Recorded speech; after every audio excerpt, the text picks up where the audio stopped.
What if the silence of the cosmos is not silence at all, but a veil waiting to be pierced? For as long as humanity has gazed into the night sky, a single question has haunted its imagination. Are we alone? Beneath the vast canopy of stars, Earth spins like a fragile oasis, a thin biosphere clinging to a rocky world. Its forests breathe, its oceans stir, and its creatures rise and fall within a delicate balance. Yet beyond this pale sphere stretches an abyss of barren planets and frozen moons, where silence reigns and the possibility of life seems endlessly remote. For centuries, the question remained unanswered. Astronomers traced the motions of distant worlds. Philosophers wondered if the universe, in all its grandeur, could truly harbor only one spark of consciousness, and still the void gave no reply. Then, a telescope captured a glimmer, not a shout, not a song, but a signal no louder than a whisper of photons.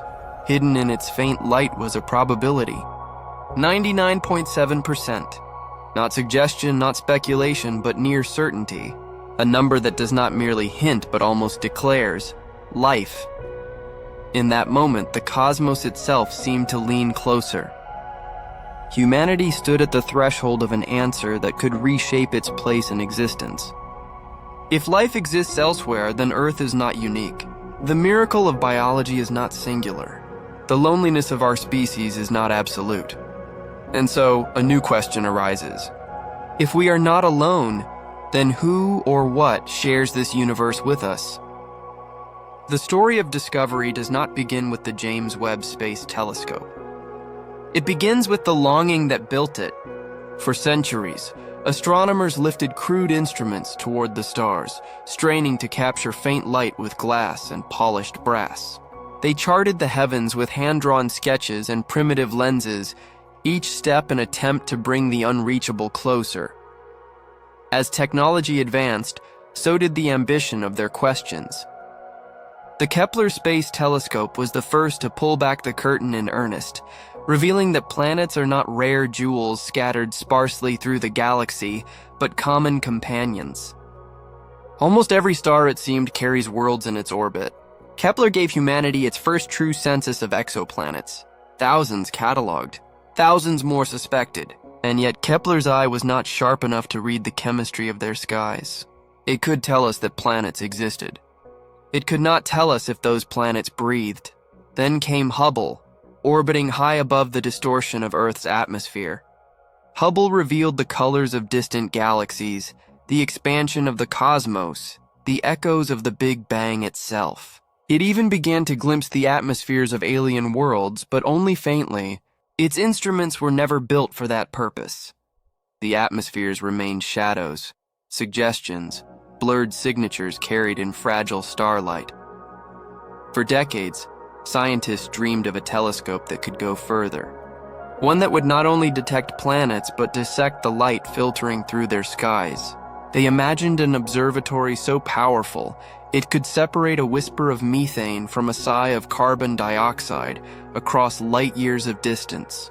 They dreamed of reading alien atmospheres as if they were open books. That dream became the James Webb Space Telescope, a collaboration of NASA, the European Space Agency, and the Canadian Space Agency. 20 years of design, engineering, and delay. 20 years of polishing mirrors coated with gold thinner than a human hair. 20 years of building a sunshield the size of a tennis court, designed to unfold like origami in the vacuum of space. At its heart, Webb carried instruments tuned to infrared light, the faint heat that seeps from stars and planets alike. Infrared was the key, for it could pierce dust, trace the glow of galaxies, and capture the signature of molecules drifting in alien skies. Launched in December 2021, Webb unfolded itself in the silent darkness beyond the moon. Engineers held their breath as each segment locked into place. A ballet of machinery performed a million miles from Earth. When the mirrors aligned and the first image returned, a field of galaxies glittering like spilled jewels. Scientists knew the dream had survived the journey. Then came the moment that would redefine the search for life. Astronomers turned Webb toward a star known as K2-18, a cool red dwarf lying 124 light-years away in the constellation Leo. Around it orbits a planet called K2-18b, first detected by Kepler in 2015. Kepler had shown that it existed. Hubble had hinted at the presence of water vapor, but Webb was built to go deeper. With transmission spectroscopy, Webb watched as K2-18b passed in front of its star. Starlight streamed through the planet's atmosphere, scattering, absorbing, and bending as it moved. Each molecule left a fingerprint in the spectrum, a pattern of missing light. By comparing the star's light before and during the transit, Webb could reveal what floated in that alien sky. The results startled even the most cautious researchers. Webb detected methane and carbon dioxide, gases that on Earth are often linked to biological activity. Even more tantalizing was the possible signature of dimethyl sulfide, a compound produced almost exclusively by marine phytoplankton in Earth's oceans. The signal was faint, uncertain, but enough to provoke awe, 99.7%. That was the probability assigned to the presence of methane. In science, such a number does not speak casually. It is the kind of certainty that shifts from speculation to declaration. Life was not proven. But the conditions for it, warmth, water vapor, carbon-based molecules, were no longer fantasy. They were observed. The teams behind the discovery were vast. Dozens of scientists across continents, led by principal investigators from NASA's Goddard Space Flight Center, the European Southern Observatory, and Canadian Astrophysics Institutes. Each contributed to the tapestry, building instruments, writing code, calibrating mirrors, reducing noise from raw data. Behind every pixel of the spectrum lay decades of labor, thousands of human hours devoted to the pursuit of a single question. The historical arc was undeniable. Kepler had revealed the abundance of worlds. Hubble had glimpsed their atmospheres. Webb now reached further, transforming astronomy into astrobiology. The very act of observing had become an act of listening for life. And yet, discovery brings as much weight as wonder. Scientists knew the dangers of premature conclusion. Methane could be produced geologically. Carbon dioxide could arise from countless non-biological processes. Even dimethyl sulfide, if confirmed, might one day find non-biological explanations. The cosmos rarely gives its answers without riddles. Still, the implications rippled outward. If one planet around a modest red dwarf shows such promise, how many more might be waiting? The Milky Way holds hundreds of billions of stars. Each star may cradle several planets. Even a fraction harboring life-bearing chemistry would mean that biology is not an isolated accident, but a recurring theme of the cosmos. The James Webb Space Telescope was not built simply as a machine. It was built as a question made tangible. Its mirrors are not just polished gold, but polished doubt and curiosity, sharpened into an instrument that can bend light into meaning.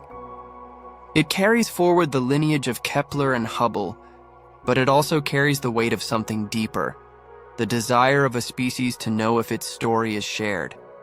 For in the faint signal from K2-18b lies a truth that stirs the imagination. Perhaps Earth is not the universe's only oasis. Perhaps life is not unique, but inevitable where chemistry and time entwine. Perhaps humanity has just glimpsed its first reflection, faint and fragile, shining from a world that orbits a distant sun. The discovery phase is not the end of the journey. It is the moment when the silence begins to fracture, when the universe whispers not with certainty, but with possibility. And from possibility, wonder grows. In the history of astronomy, discovery often arrives with a whisper, not a shout. A faint curve on a graph, a dip in starlight, a spectral line that should not exist. When scientists first saw the results from James Webb's gaze upon K2-18b, the room did not erupt in cheers. It grew quiet, a different kind of silence, the silence of minds colliding with something larger than expectation. For years, exoplanetary science had been shaped by disappointment. Kepler's monumental survey had revealed that planets are everywhere, but when their atmospheres were studied, the results often cut hopes short. Many were scorched wastelands locked too close to their stars. Others were gas giants, bloated and turbulent, with no surface for biology to take root. Those that seemed promising often revealed themselves as barren under scrutiny, either stripped of atmosphere or drowned in conditions hostile to the chemistry of life. This is why the data from K2-18b felt like an intrusion. It did not fit the familiar pattern of emptiness. The spectrum told a different story. Methane was present. Carbon dioxide was present. Even the faintest possibility of dimethyl sulfide, a molecule that on Earth arises almost exclusively from marine plankton, appeared as a suggestion in the noise. And then came the probability, 99.7%, a number that sounded almost too solid. To the untrained ear, 99.7% may seem like a declaration. To statisticians, it carries a precise meaning.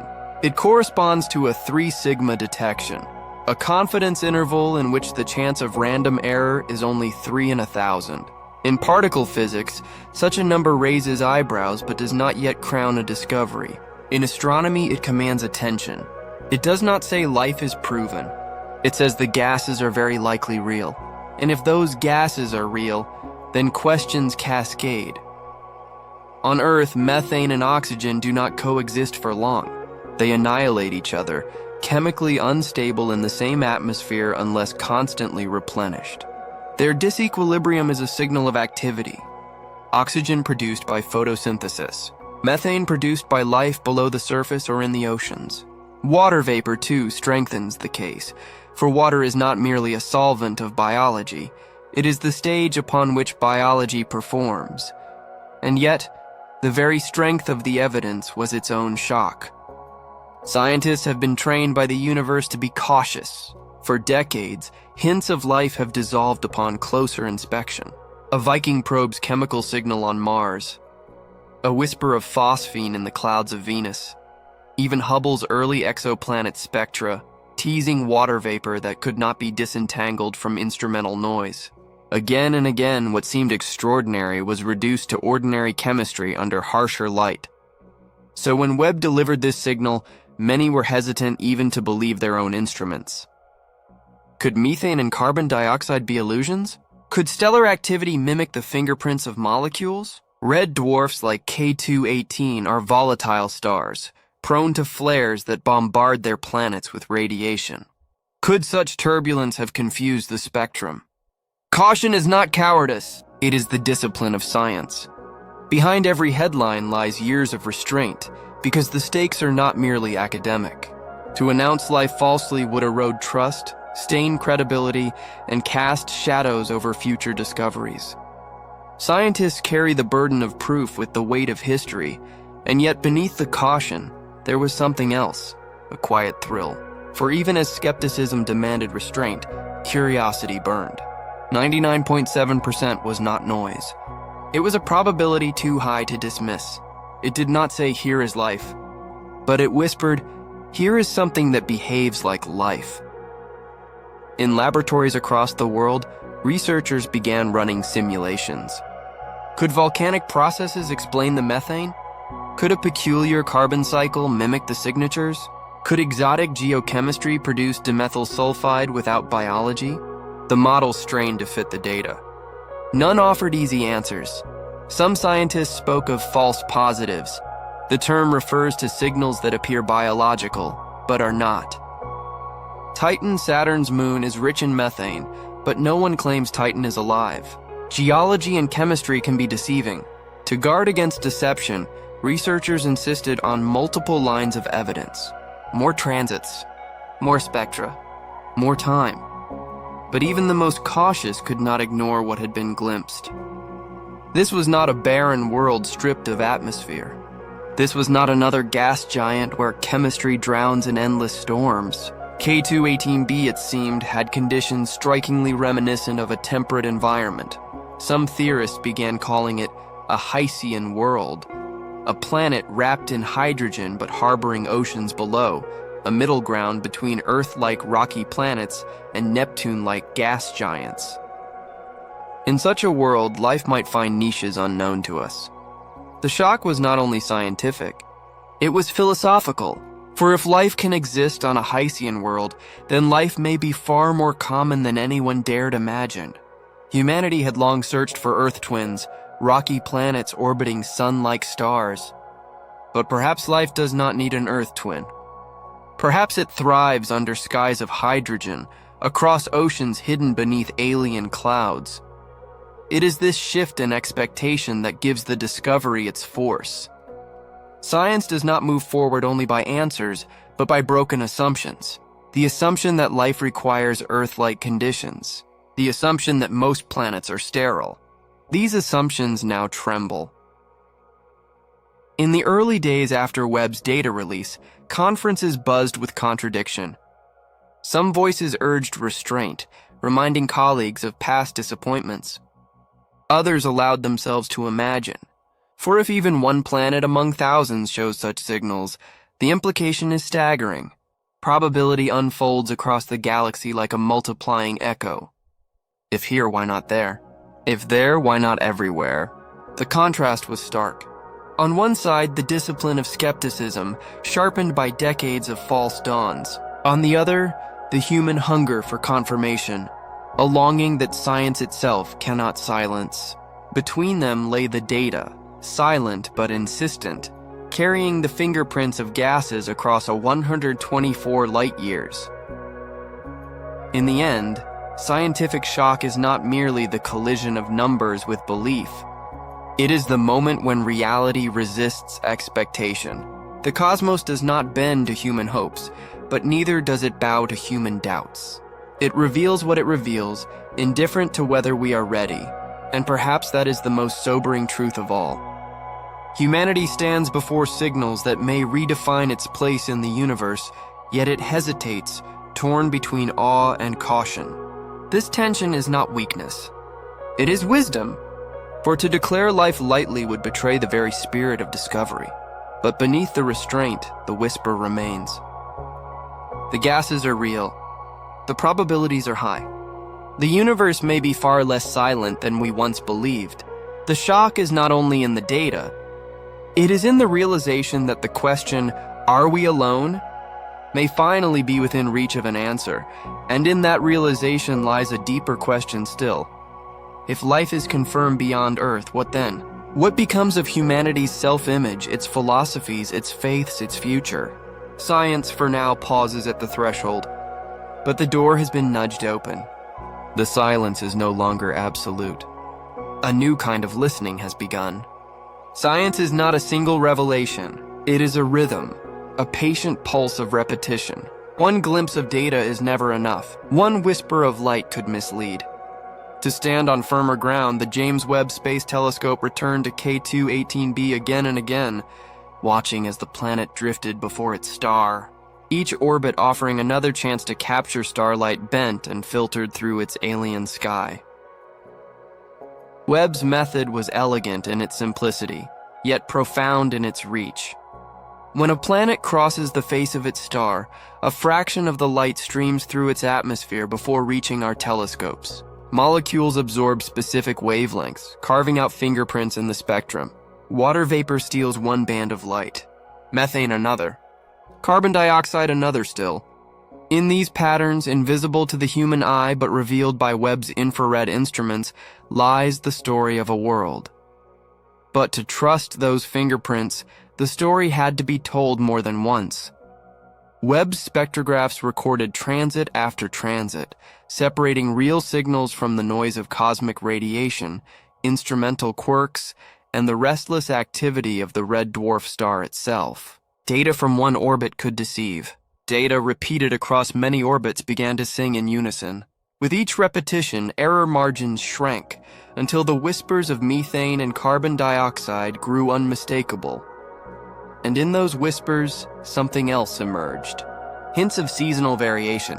Subtle differences between one set of data and the next. Not abrupt, not dramatic, but enough to suggest that K2-18b's atmosphere was not static. Something was changing. Something was cycling. On Earth, seasons arise from the tilt of our axis and the march of our planet around the sun. They are reflected in the growth of plants, the migration of animals, the ebb and flow of gases in the air. Methane levels rise and fall as wetlands breathe. Carbon dioxide waxes and wanes as forests inhale and exhale. Could a similar rhythm be playing out across the light years? Scientists hesitated to leap to conclusions. Seasonal variation on an exoplanet could have many causes. Shifts in temperature, dynamics of a hydrogen-rich atmosphere, the tug of the star's magnetism. Yet the very presence of variation suggested complexity. A barren world does not breathe. A lifeless sky does not change in cycles that resemble seasons. Complexity itself is a clue. As the data deepened, models were built to test the possibilities. Geochemical explanations were explored. Could volcanism drive methane into the air? Could reactions in a deep ocean release gases and pulses? Could non-biological processes mimic the signatures of dimethyl sulfide? Some scenarios fit fragments of the data but strained against others. The models stumbled. The chemistry resisted easy simplification, and here lies the heart of investigation, the line between abiotic and biotic processes. Abiotic chemistry follows predictable patterns. Volcanic emissions rise and fall with tectonic restlessness. Atmospheric gases drift toward equilibrium. Over time, systems without life smooth themselves out. Life, however, is different. Life fights equilibrium. It creates imbalances and sustains them. On Earth, oxygen and methane should destroy one another, but biology replenishes both, endlessly keeping them in disequilibrium. Disequilibrium is the breath of life itself. K2-18b's disequilibrium now stood before science like a riddle. Methane levels higher than expected. Carbon dioxide persisting. Possible water vapor signatures entwined. And that faint, fragile hint of dimethyl sulfide, uncertain, contested, yet tantalizing. Each piece of data alone could be dismissed. Together, they resisted dismissal. The Webb team knew the burden they carried. To claim life was beyond their reach. To imply life was dangerous. And yet, to ignore the possibility would betray the very purpose of the telescope. So the language was careful. Methane detected. Carbon dioxide detected. Water vapor probable. Dimethyl sulfide possible. 99.7% probability. Each word weighed, each statistic guarded. Behind the careful phrasing lay something unspoken. The data did not behave like geology alone. But investigation is not only analysis. It is reflection. For what does it mean when raw data begins to lean toward biology? A spectrum is not a photograph of life. It is a set of lines, dips, and absences in light. Yet within those absences, imagination stirs. The difference between data and life is the difference between ink on a page and the story it tells. Scientists read the spectrum not as numbers, but as whispers of oceans, atmospheres, perhaps even ecosystems hidden beyond sight. And so the work continued. Webb's instruments divided light into its finest threads, searching for consistency across months. Parallel studies on Earth attempted to replicate atmospheric conditions in laboratories, testing whether exotic reactions could produce the same fingerprints. Teams built climate models for Hycean worlds, planets cloaked in hydrogen with oceans beneath. Could such worlds harbor biology in forms unlike anything we know? The simulation suggested they could. Each repetition of data, each model refined, did not close the mystery. It deepened it. For if the signals held true, then K2-18b might not be an anomaly, but a harbinger, the first of many, a demonstration that life is not confined to rocky Earth-like planets, but could flourish in stranger environments. If methane disequilibrium is present here, it might be present elsewhere. If seasonal cycles exist here, they might exist across the galaxy. The shock of discovery had given way to the discipline of investigation. Yet within that discipline, emotion lingered. Scientists, for all their caution, are not immune to wonder. Many admitted quietly, in conversations outside official reports, that the data made them feel as though they were glimpsing something alive. The words biosignature and life hovered like unspoken ghosts in their vocabulary. For the difference between raw data and the hint of life is not a small one. It is the difference between observing chemistry and observing purpose, between a sky that drifts and a sky that breathes, between a planet that is silent and a planet that sings. And so, the investigation deepened, not only into K218b, but into the heart of humanity's oldest question. For every refined spectrum, every tightened error bar brought us closer to the edge of an answer the telescope could not yet declare. But it had shown that the silence of the cosmos is more fragile than we believed. K218b had become a mirror. A mirror in which humanity saw the possibility of companionship. Perhaps faint, perhaps distant, but real enough to shift the imagination of a species. The deeper Webb looked, the more the line blurred between the search for knowledge and the search for meaning. Science is cautious. Philosophy is patient. But together, they now lean toward the same horizon. The investigation is far from over. Future observations will test the signals again. New instruments will seek confirmation. But one truth has already emerged. The universe no longer appears indifferent. In the light of a small red star, filtered through the atmosphere of a distant world, the cosmos has given humanity its first true whisper that life may not be alone. And in that whisper lies both data and dream. Numbers etched in light, meaning etched in wonder. Discovery rarely unfolds as a straight path. It twists, it deepens. It opens doors that do not always lead where one expects. For scientists studying K218b, the initial signs of methane and carbon dioxide were only the beginning. As Webb's instrument stared longer into the faint light of the red dwarf, new anomalies began to surface.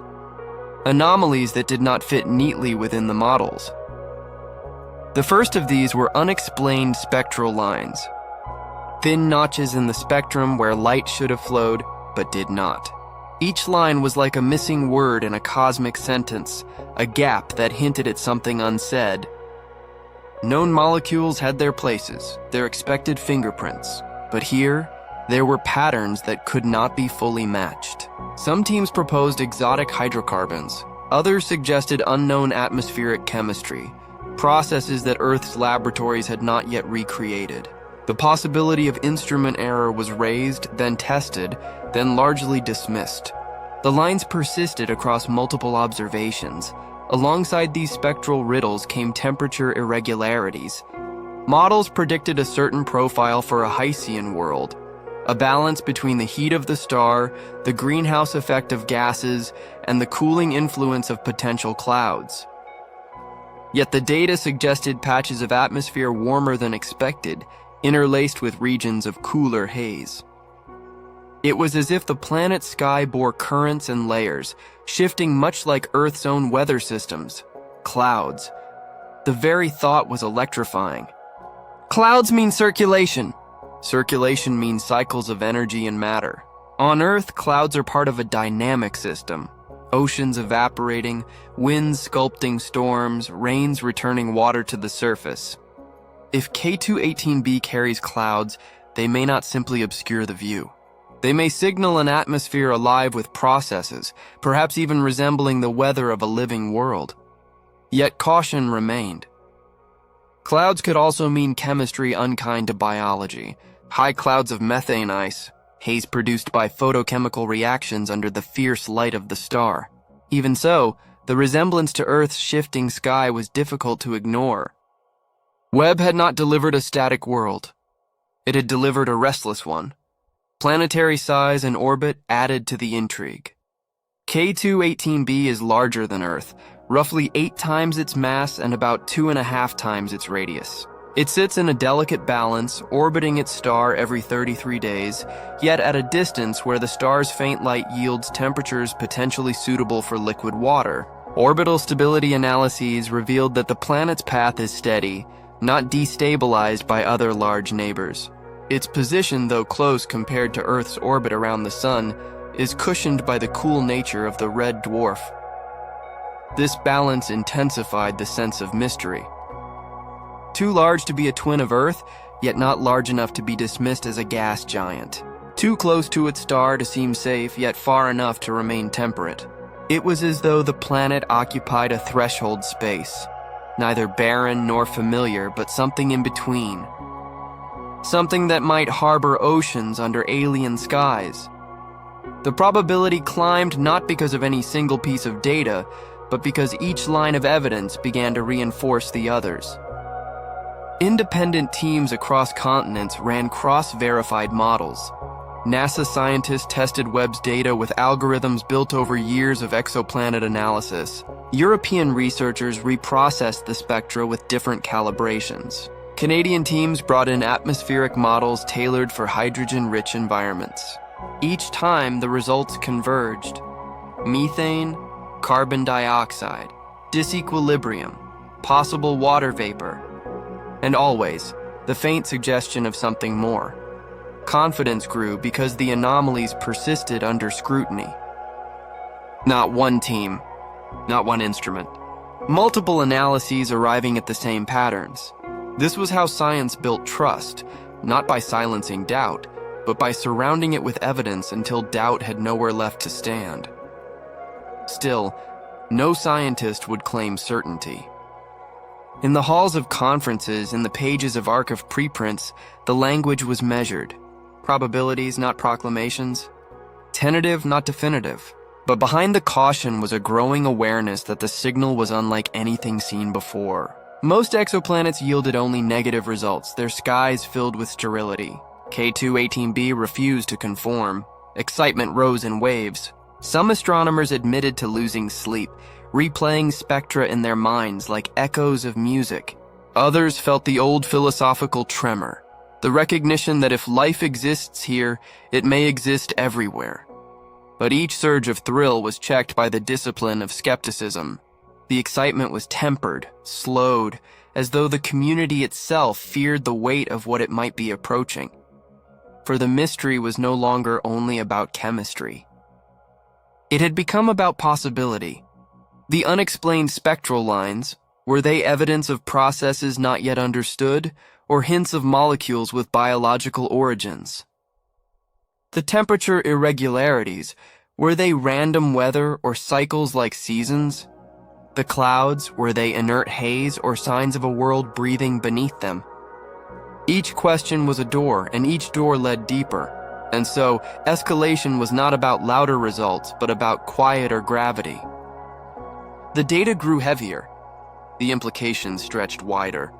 The mystery no longer hovered at the edge of imagination. It pressed closer, demanding attention. Philosophically, this stage of investigation revealed something about humanity itself. Caution was the shield of science, yet awe was its heartbeat. To balance them was to walk a line between fear of error and hope for wonder. The Webb telescope had not answered the question of life, but it had made the question urgent. At times, the debate grew heated. Some researchers argued for restraint, pointing to the long history of false alarms.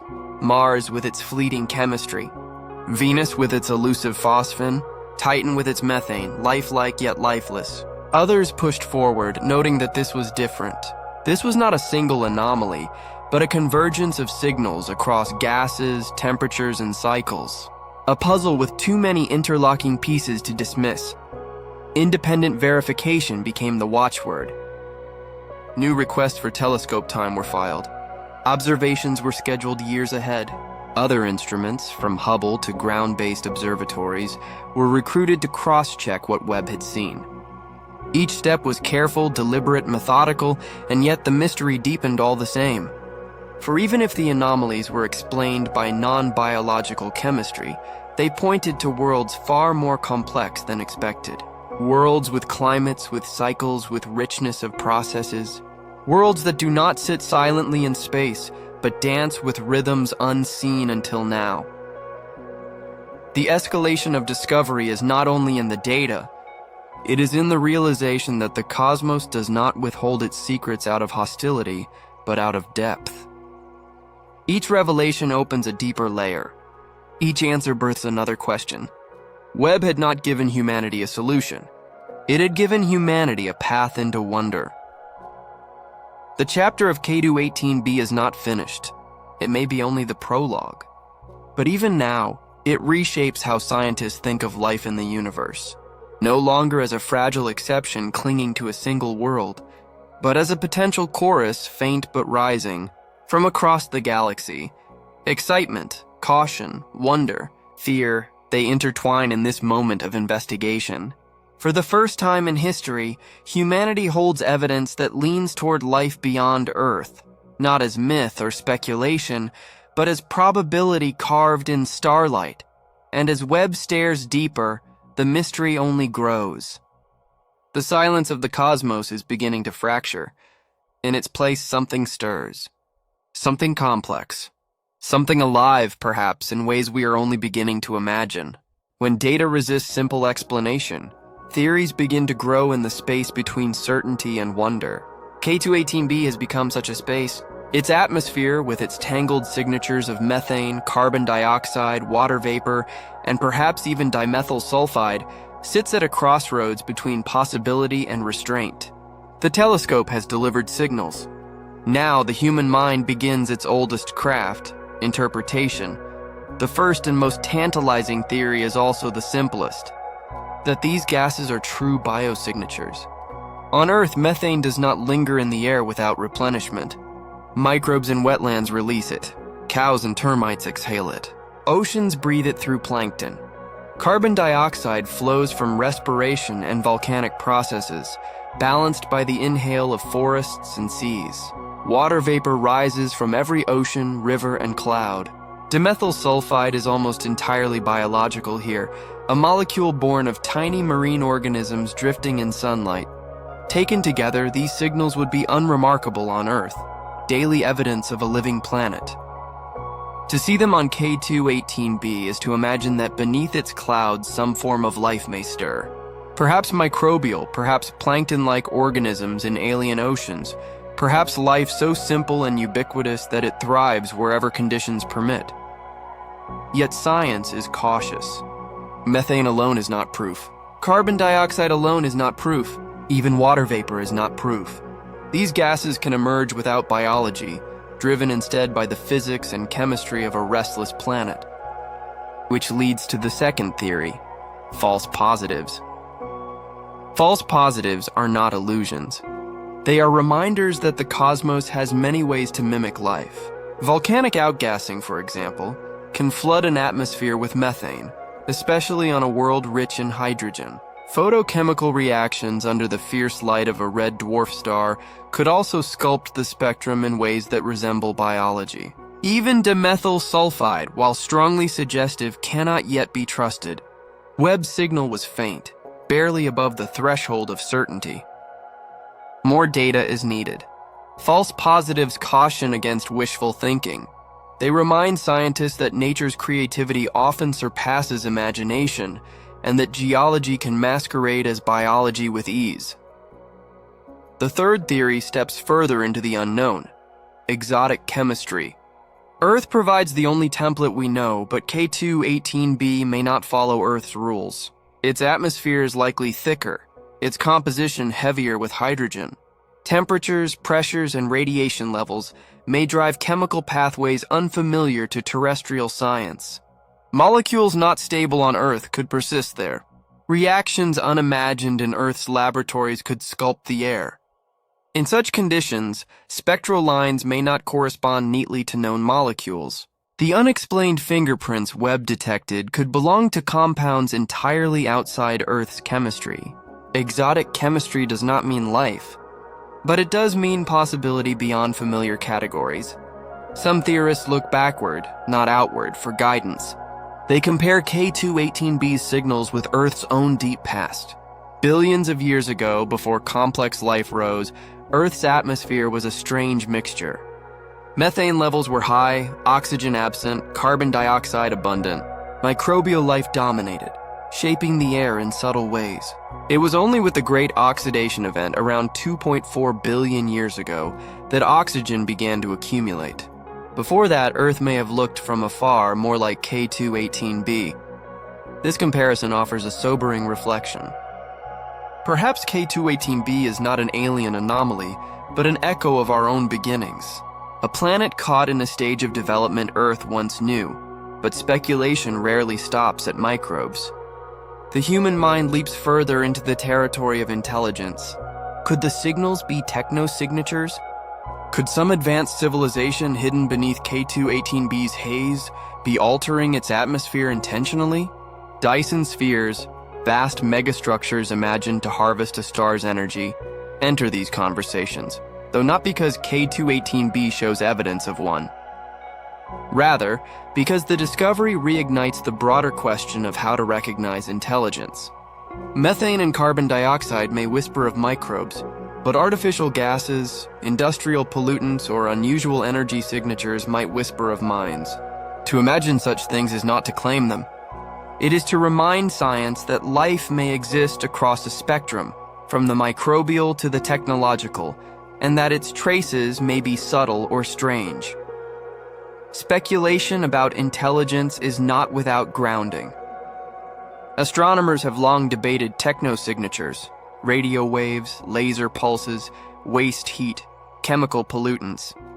No such evidence has been seen from K2-18b, but the very act of detection stirs the thought. If Webb can see methane across 124 light-years, then what else might future instruments reveal? Could advanced civilizations leave spectral fingerprints more distinct than biology itself? Still, the weight of evidence leans towards simpler explanations. Microbial life, abiotic chemistry, exotic but natural processes. Intelligence remains the far horizon, a possibility too vast to exclude but too bold to claim. Scientists tread carefully, knowing that each theory must bend to data, not desire. And yet, beneath the careful language, philosophy stirs.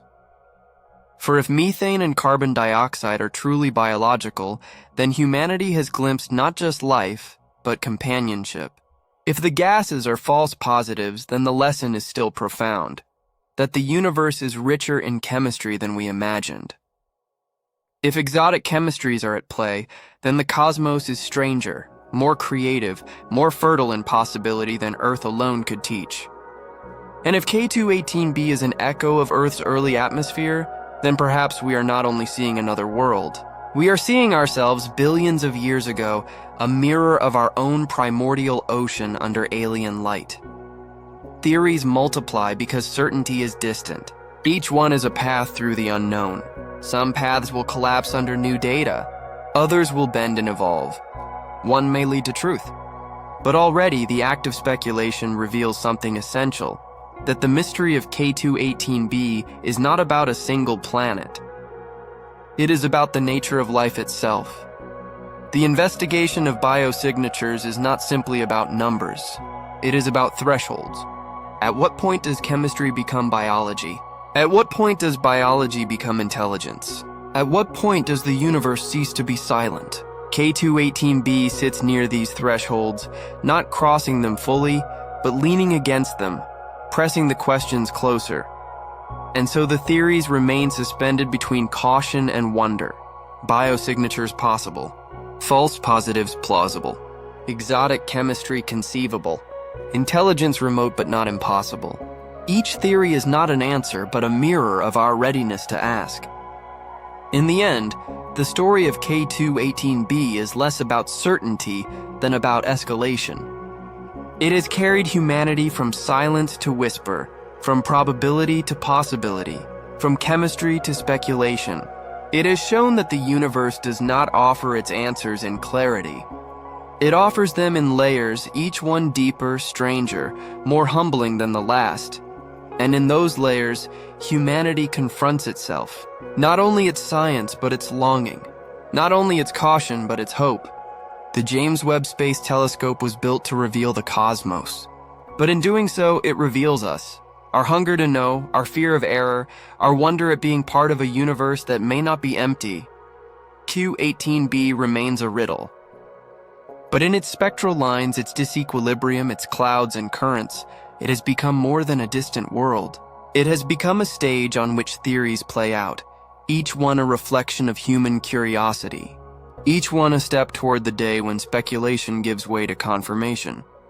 Until then, the theories linger like stars themselves, points of light scattered across the dark, guiding us not to certainty but to direction, toward a horizon where mystery deepens and the cosmos waits, silent but not indifferent, for the questions we have only begun to ask. The search for life is not a single moment. It is a process unfolding through patience, repetition, and the slow sharpening of instruments. K2-18b has become a world of focus, not because it has yielded certainty, but because it has whispered possibility. And in science, possibility is never enough. It must be tested again and again with every tool humanity can bring to bear. The James Webb Space Telescope continues its vigil.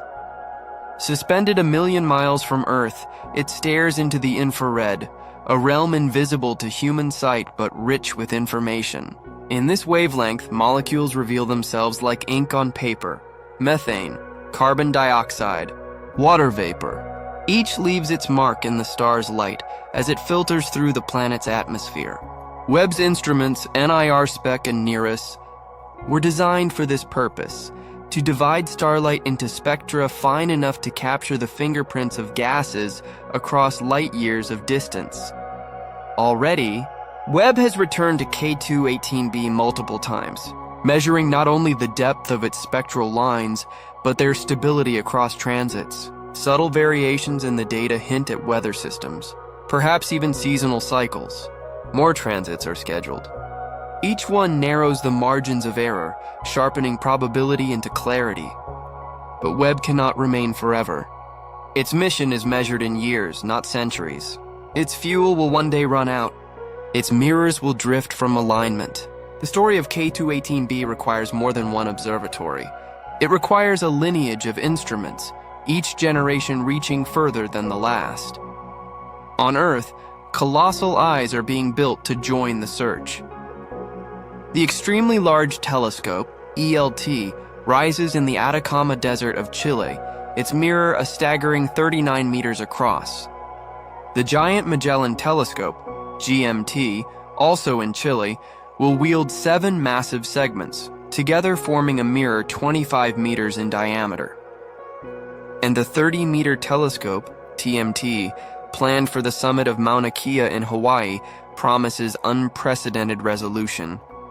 These ground-based titans will peer into the heavens with adaptive optics, correcting in real time for the turbulence of Earth's atmosphere. They will not only confirm Webb's discoveries, but expand upon them, detecting fainter signals, mapping the structure of exoplanetary atmospheres with a precision once thought impossible. What Webb begins, they will continue. K2-18b will not be left to the archives of history. Its spectral lines will be tested under new skies, its anomalies checked by independent instruments. If methane, carbon dioxide, and water vapor persist across all these platforms, the case for life will grow stronger. If discrepancies appear, the mystery will deepen further still. Either way, the pursuit does not end. It only widens. Beyond the ground, visions of future space telescopes are taking form. LUVOIR, the large ultraviolet optical infrared surveyor, has been proposed as a next-generation flagship mission. With a mirror potentially up to 15 meters in diameter, LUVOIR would dwarf Hubble and even Webb, combining their strengths across wavelengths. It would not merely detect biosignatures in atmospheres. It would search for them systematically, across hundreds of exoplanets, scanning the galaxy for worlds with oceans, clouds, and skies rich with life's chemistry, HABEX. The Habitable Exoplanet Observatory envisions another path, smaller than LUVOIR, but focused on one task: to find Earth-like worlds around sun-like stars. Equipped with a starshade, a vast flower-shaped screen that would fly tens of thousands of kilometers ahead of the telescope, it would block the glare of starlight, revealing the faint glow of planets directly. For the first time, humanity could see pale dots of reflected light, the actual photons bouncing from alien oceans and clouds. Life. The Large Interferometer for Exoplanets proposes a fleet of smaller telescopes flying in formation. By combining their light, they would act as a single giant eye, capable of resolving planets in exquisite detail. This technique, called interferometry, could one day allow scientists not only to detect atmospheres, but to map them, to watch the weather of distant worlds unfold. Each of these missions lies decades away. Budgets must be approved, technologies perfected, international collaborations forged. But the direction is clear. Webb has opened the door. The next generation will step through it. In this pursuit, artificial intelligence has become an unseen collaborator. The data from exoplanets is immense. Spectra with thousands of points, layered with noise, confounded by stellar flares and tangled with uncertainties. AI systems trained on countless simulations now parse these datasets, distinguishing signal from noise with a subtlety no human eye can match. They find patterns, correlations, and anomalies hidden beneath layers of randomness. They accelerate what once took years into months, what once took months into days. Already, AI has been used to identify exoplanets in Kepler's archive, worlds missed by earlier searches. Now it combs through Webb's spectra, checking for consistencies, testing models, and even suggesting novel chemistries. In the decades ahead, as telescopes return data not just on single planets but on thousands, AI will be the partner that makes sense of the flood.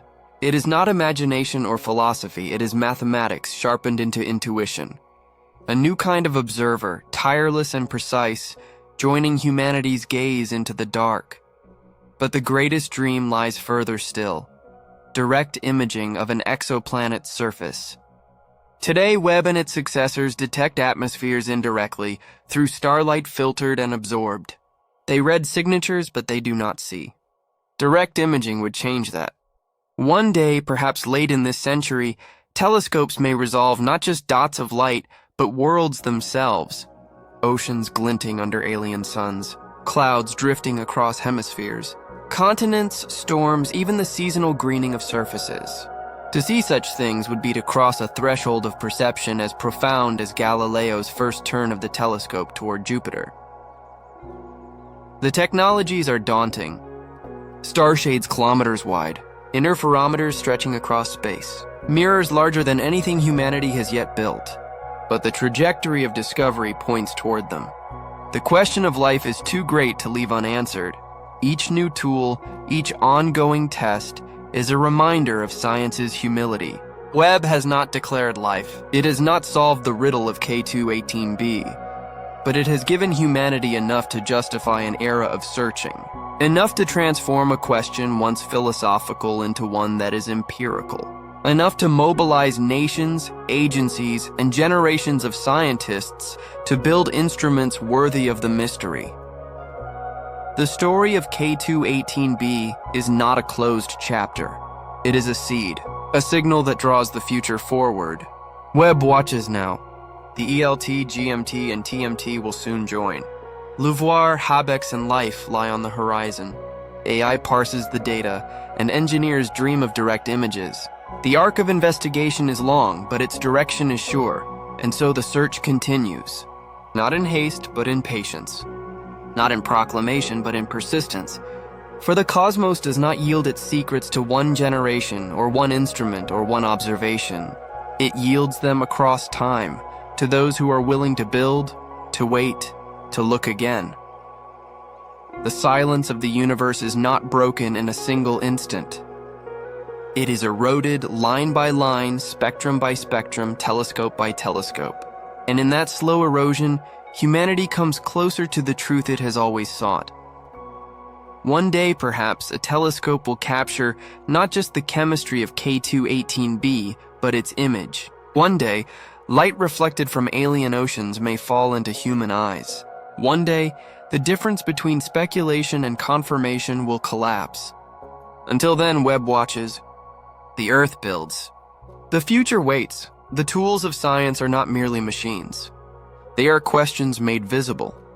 They are extensions of wonder, sharpened into glass and gold, steel and algorithms. Each one is a promise that the search will not stop, that the question will not be abandoned.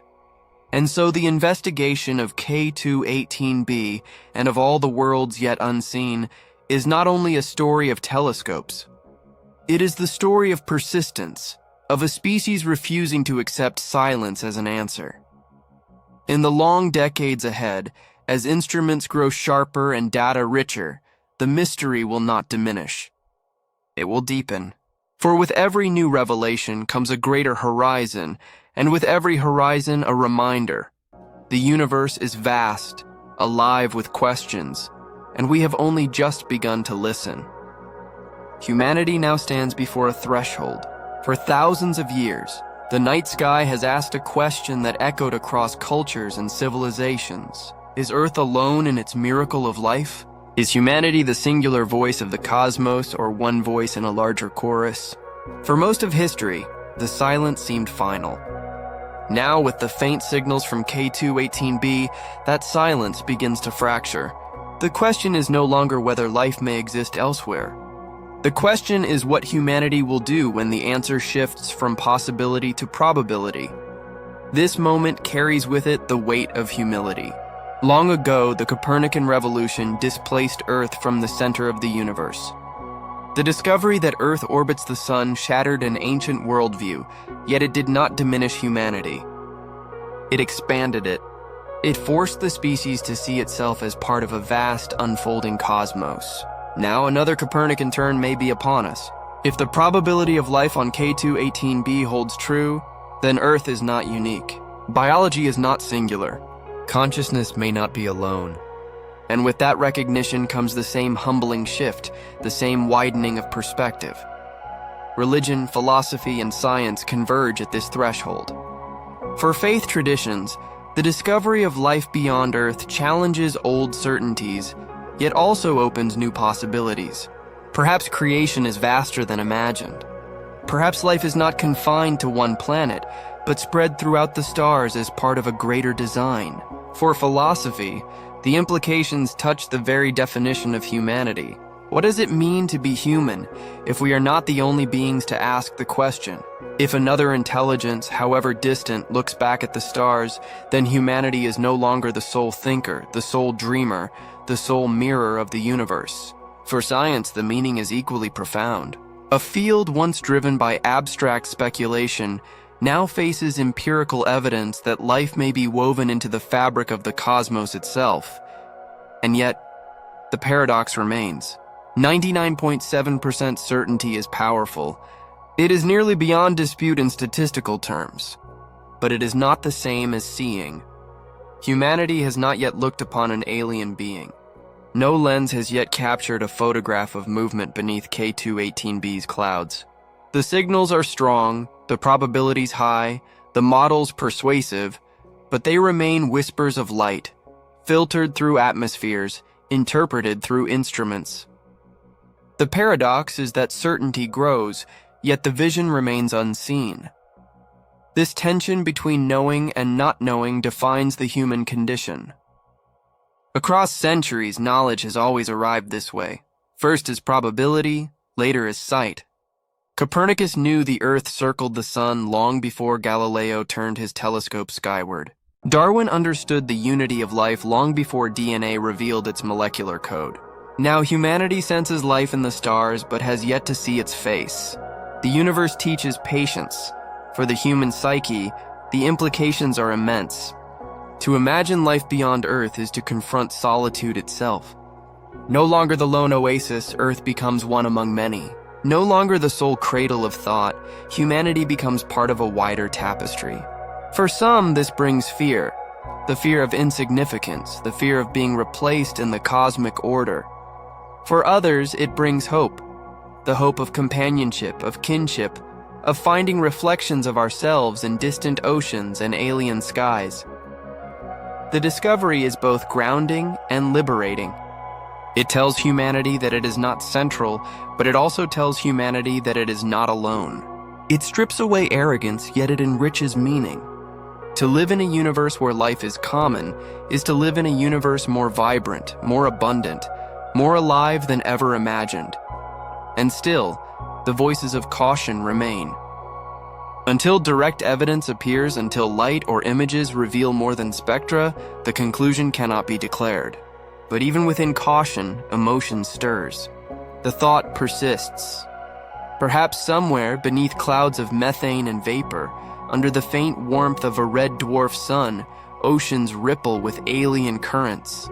Perhaps chemistry has crossed into biology. Perhaps biology has crossed into awareness. This is the poetry of probability. Numbers can approach certainty, but imagination completes the vision. The 99.7% is not just a statistic. It is a threshold at which science and philosophy meet. For what does it mean to know that life is almost certain if the being itself has never been seen? It means that humanity now lives in two worlds, the world of evidence and the world of longing. The implications extend beyond science. They touch identity. If life exists elsewhere, then humanity is part of something larger. The question of meaning shifts from why here to why everywhere. It suggests that life is not fragile chance, but natural law. That wherever conditions allow, life blooms. That the universe itself leans toward consciousness. And in this possibility lies a new humility. Earth is no longer the only oasis. Humanity is no longer the lonely observer. Copernicus displaced Earth from the center.